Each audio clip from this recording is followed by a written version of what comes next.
ಎಲ್ಲರಿಗೂ ನಮಸ್ಕಾರ ಸ್ನೇಹಿತರೆ. ಕಠಿಣ ಹೋರಾಟ ನೀಡಿದ ಸೌತ್ ಆಫ್ರಿಕಾ ಇನ್ನು ಕೊನೆಯ ಓವರ್ನಲ್ಲಿ ನಮ್ಮ ಭಾರತ ತಂಡಕ್ಕೆ ಸಕ್ಸಸ್ ಮತ್ತು ಕೊನೆಯ ಓವರ್ನಲ್ಲಿ ನಡೆಯಿತು ಐ ಡ್ರಾಮಾ. ಇನ್ನು ಭಾರತ ಮತ್ತು ಸೌತ್ ಆಫ್ರಿಕಾ ನಡುವಿನ ಮೊದಲನೇ ODI ಪಂದ್ಯದ ಹೈಲೈಟ್ಸ್ ತಿಳ್ಕೊಂಬರೋಣ ಬನ್ನಿ. ಅದಕ್ಕಿಂತ ಮುಂಚೆ ನೀವೇನಾದ್ರೂ ಟೀಮ್ ಇಂಡಿಯಾದ ಅಪ್ಪಟ ಅಭಿಮಾನಿಯಾಗಿದ್ದಲ್ಲಿ ಈ ವಿಡಿಯೋಗೆ ಒಂದು ಲೈಕ್ ಕೊಟ್ಟು ನಮ್ಮ ಚಾನಲ್ ಅನ್ನ ಸಬ್ಸ್ಕ್ರೈಬ್ ಮಾಡ್ಕೊಳ್ಳಿ. ಹಾಗೆ ವಿರಾಟ್ ಕೊಹ್ಲಿಯ ಬ್ಯಾಟಿಂಗ್ ಮತ್ತು ಸೆಂಚುರಿ ಬಗ್ಗೆ ನಿಮ್ಗೆ ಅನ್ಸುತ್ತಂತ ಕಾಮೆಂಟ್ ಮಾಡಿ.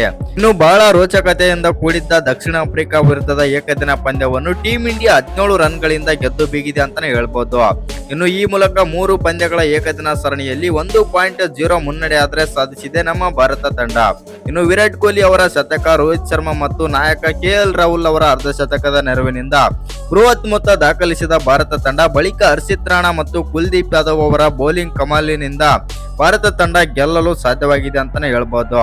ಇನ್ನು ರಾಂಚಿಯ GSCA ಕ್ರೀಡಾಂಗಣದಲ್ಲಿ ಭಾನುವಾರ ನಡೆದಂತ ಮೊದಲನೇ ಏಕದಿನ ಪಂದ್ಯದಲ್ಲಿ ಮೊದಲು ಬ್ಯಾಟಿಂಗ್ ಮಾಡಿದಂತ ಭಾರತ ತಂಡ 50 ಓವರ್ಗಳಲ್ಲಿ 8 ವಿಕೆಟ್ ಕಳೆದುಕೊಂಡು 349 ರನ್ ಆದ್ರೆ ಕಲೆ ಹಾಕಿತ್ತು. ಇನ್ನು ಬೃಹತ್ ಗುರಿ ಪಡೆದಂತ ಸೌತ್ ಆಫ್ರಿಕಾ ತಂಡ ಅಂತಿಮವಾಗಿ 49.2 ಓವರ್ಗಳಲ್ಲಿ 332 ರನ್ಗಳಿಗೆ ಆಲ್ಔಟ್ ಕೂಡ ಆಯಿತು. ಇನ್ನು ಸೌತ್ ಆಫ್ರಿಕಾ ತಂಡ ಕೇವಲ 11 ರನ್ ಗಳಿಸುವಷ್ಟರಲ್ಲೇ 3 ವಿಕೆಟ್ ಮತ್ತು 3 ಸ್ಟಾರ್ ಬ್ಯಾಟರ್ಗಳನ್ನು ಕಳೆದುಕೊಂಡಿತ್ತು. ಇನ್ನು ವೇಗಿಯಾದಂತಹ ಹರ್ಷಿತ್ ರಾಣಾ ಅವರು ರಿಕಲ್ಟನ್ ಮತ್ತು ಕ್ವಿಂಟನ್ ಡಿಕಾಕ್ ಅವರ ವಿಕೆಟ್ ತೆಗೆದರೆ ಇನ್ನು ಹರ್ಷದೀಪ್ ಸಿಂಗ್ ಅವರು ನಾಯಕ ಆದಂತ ಏಡನ್ ಮಾರ್ಕ್ರಮ್ ಅವರನ್ನು ವಿಕೆಟ್ ಕಿತ್ತಿದ್ರ ಅಂತಾನೆ ಹೇಳ್ಬೋದು. ಇನ್ನು ಆ ಬಳಿಕ ಬಂದಂತ ಬ್ರಿಡ್ಜಿ ಅವರು 72 ರನ್ ಆಡಿದ್ರೆ ಟೋನಿ ಡಿ ಜಾರ್ಜ್ 39 ರನ್ ಆದ್ರೆ ಆಡ್ತಾರೆ. ಇನ್ನು ಆನಂತರ ಬ್ರೇವೆಸ್ ಅವರು 37 ರನ್ ಆಡಿ ಔಟ್ ಆಗ್ತಾರೆ ಅಂತಾನೆ ಹೇಳ್ಬೋದು. ಇನ್ನು ಡೆತ್ ಅಲ್ಲಿ ಬಂದಂತ ಆಲ್ರೌಂಡರ್ ಆಗಿರುವಂತ ಮಾರ್ಕೋ ಆ್ಯನ್ಸನ್ ಅವರು ಕೂಡ ಪ್ರತಿ ಹೋರಾಟದ ಫಲವಾಗಿ ದಕ್ಷಿಣ ಆಫ್ರಿಕಾ ಸಹ ಪಂದ್ಯಕ್ಕೆ ಮರಳಿತ ಅಂತಾನೆ ಹೇಳ್ಬೋದು. ಆದರೆ 34ನೇ ಓವರ್ನಲ್ಲಿ ಎಸೆದಂತ ಕುಲ್ದೀಪ್ ಯಾದವ್ 2ನೇ ವಿಕೆಟ್ ಆರಿಸಿ ಹರಿಣಗಳನ್ನು ಸಂಕಷ್ಟಕ್ಕೆ ದೂಡಿದರು.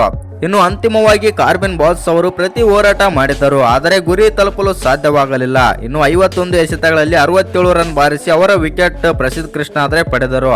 ಇನ್ನು ಭಾರತದ ಪರ ಕುಲ್ದೀಪ್ ಯಾದವ್ 4 ವಿಕೆಟ್ ಪಡೆದರೆ ಹರ್ಷಿತ್ ರಾಣಾ 3 ವಿಕೆಟ್ ಆದ್ರೆ ತೆಗೆದಿದ್ದಾರೆ.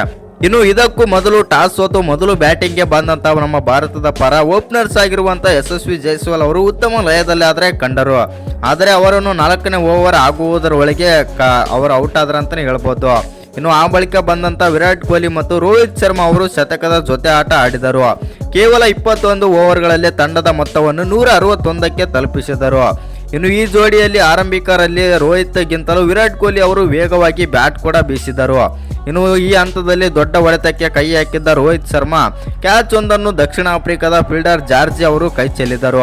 ಇಲ್ಲಿಂದ ಬಳಿಕ ಅವರು ಯಾವುದೇ ತಪ್ಪು ಮಾಡಲಿಲ್ಲ. ಇಬ್ಬರು 2ನೇ ವಿಕೆಟ್ಗೆ 136 ರನ್ಗಳ ಜೊತೆ ಆಟ ಕೂಡ ಆಡಿದರು.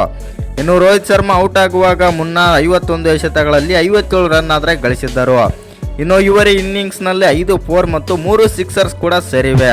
ಇನ್ನು ಈ ಹಂತದಲ್ಲಿ ಅವರು ಏಕದಿನ ಕ್ರಿಕೆಟ್ ನಲ್ಲಿ ಅತಿ ಹೆಚ್ಚು ಸಿಕ್ಸರ್ ಸಿಡಿಸಿದ ದಾಖಲೆ ಆದರೆ ಬರೆದರು. ಇನ್ನು ರೋಹಿತ್ ಶರ್ಮಾ ಅವರು ಔಟ್ ಆದ ನಂತರ ಋತುರಾಜ್ ಗಾಯಕ್ವಾಡ್ ಕೂಡ ಮತ್ತು ವಾಷಿಂಗ್ಟನ್ ಸುಂದರ್ ಕೂಡ ಹೆಚ್ಚು ಹೊತ್ತು ಕ್ರೀಸ್ ನಲ್ಲಿ ನಿಲ್ಲಲಿಲ್ಲ. ಆದರೆ ನಾಯಕ KL ರಾಹುಲ್ ಅವರ ಜೊತೆ ಸೇರಿ 76 ರನ್ಗಳ ಜೊತೆ ಆಟ ಆಡಿದ ವಿರಾಟ್ ಕೊಹ್ಲಿ ತಂಡದ ಮೊತ್ತ ಕಲೆ ಹಾಕಲು ಸಹಾಯ ಕೂಡ ಮಾಡಿದರು. 102 ಎಸೆತಗಳಲ್ಲಿ ಶತಕ ಸಿಡಿಸಿದ ವಿರಾಟ್ ಕೊಹ್ಲಿ ಅವರು ಅಂತಿಮವಾಗಿ 120 ಎಸೆತಗಳಲ್ಲಿ 135 ರನ್ ಗಳಿಸಿ ಔಟ್ ಆದರು. ಇನ್ನು ವಿರಾಟ್ ಕೊಹ್ಲಿ ಅವರ ಇನ್ನಿಂಗ್ಸ್ ನಲ್ಲಿ 11 4 ಮತ್ತು 7 ಸಿಕ್ಸರ್ ಗಳಿದ್ದವು. ಇನ್ನು ಸೌತ್ ಆಫ್ರಿಕಾ ಪರ ಮಾರ್ಕೋ ಆ್ಯನ್ಸನ್, ಬಾರ್ಗರ್ ಮತ್ತು ಕಾರ್ಬಿನ್ ಬಾಸ್ ಮತ್ತು ಬಾರ್ಟ್ಮನ್ ತಲಾ 2 ವಿಕೆಟ್ ಆದ್ರೆ ಪಡೆದಿದ್ದಾರೆ. ಇನ್ನು ಈ ವಿಡಿಯೋ ಇಷ್ಟ ಆಗಿದ್ರೆ ಒಂದು ಲೈಕ್ ಮಾಡಿ, ಶೇರ್ ಮಾಡಿ. ಹಾಗೆ ಇನ್ನು ಯಾರ ಚಾನಲ್ಗೆ ಸಬ್ಸ್ಕ್ರೈಬ್ ಮಾಡ್ಕೊಂಡಿಲ್ಲ ಸಬ್ಸ್ಕ್ರೈಬ್ ಮಾಡ್ಕೊಂಡು ಬೆಲ್ ಐಕನ್ ಅನ್ನ ಆಲ್ ಇಟ್ಕೊಳ್ಳಿ. ಹಾಗೆ ಮರಿದ ವಿಡಿಯೋಗೊಂದು ಲೈಕ್ ಕೊಡೋದನ್ನ ಕೂಡ ಮರಿಬೇಡಿ.